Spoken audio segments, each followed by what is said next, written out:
505 வாக்குறுதிகளை கொடுத்த திமுக இன்னைக்கு 66 வாக்குறுதிகளை மட்டும்தான் முழுமையாக நிறைவேற்றிருக்கின்றார்கள். 66. இதுல பார்த்தா 13 விழுக்காடு, 13%. அவ்வளவுதான். ஆனா சொல்றது நாங்க 100 விழுக்காடு, 90 விழுக்காடு இப்படின்னா நம்ம கதை விட்டுட்டு இருக்கீங்க. சம்பந்தமா ஒரு புத்தகமே நான் வெளியிட்டேன். இன்னைக்கு வரைக்கும் அது பதில் இல்லை. நிர்வாகமே கிடையாது.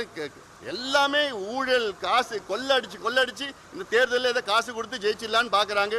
உறுதியா நடக்காது. மக்கள் எல்லாம் தெளிவா இருக்கிறாங்க.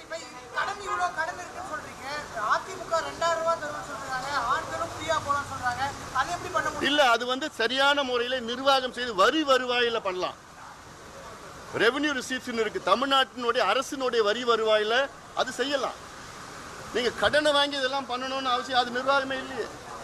அதான் நான் கேட்கறேன். ஒரு கடன் வாங்குறது, இப்போ ஒரு உதாரணம், ஒரு வீடு கட்டுறதுக்கு கடன் வாங்கலாம். ஆனா அந்த வீட்டில் வாழறதுக்கு போய் கடன் வாங்குறத, வீட்டுக்கு வாழறதுன்னா வீட்டில் கரண்ட் பில் கட்டுறதுக்கு கடன் வாங்கி கட்டுவீங்களா?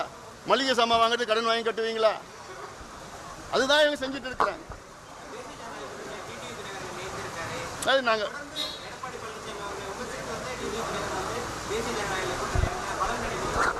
நிச்சயமா எங்க கூட்டணிக்கு பலம் தான், அவரை வரவேற்கின்றோம். இது போன்ற இன்னும் சில கட்சிகள் வர இருக்கிறது.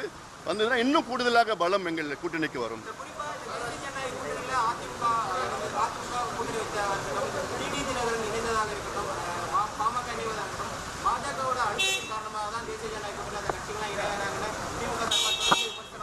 அதாவது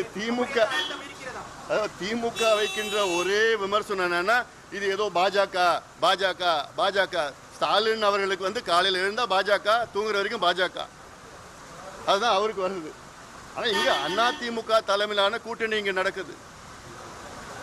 அதனால இந்த தேர்தல் திமுகவுக்கும் அதிமுகவுக்கும் நடக்கின்ற தேர்தல் இது. அதுதான். ஆனா அதை அது ஒரு பேசும் பொருளா வரக்கூடாதுன்னு சொல்லிட்டு உடனே அதை திசை திருப்புவதற்காக உடனே பாஜக என்பது அவர்கள் மத்தியில் ஆண்டு கொண்டிருக்கின்றார்கள். இப்போ நம்ம பியூஷ் கோயல் அவர் சொன்னாங்கல்ல, மும்பையில் எவ்வளோ கட்டுமானங்கள், இன்ஃப்ராஸ்ட்ரக்சர் அதெல்லாம் என்கிட்ட சொன்னார். கிட்டத்தட்ட ஒரு அரை மணி நேரம் என்கிட்ட பேசுகிறப்ப எனக்கெல்லாம் அவ்வளோ பொறாமை. மும்பையில் இவ்வளோ இருக்குதா, இவ்வளோ பண்ணியிருக்கிறாங்களா, இவ்வளோ கட்டுமானங்கள்.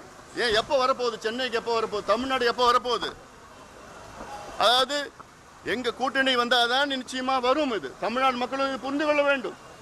சும்மா ஏதோ சின்ன விஷயத்தை, சின்ன பிரச்சனை எடுத்துக்கிட்டு அது பூதாகரமாக்கி இது பாஜகன்னு சொல்லிட்டு அது என்ன? அது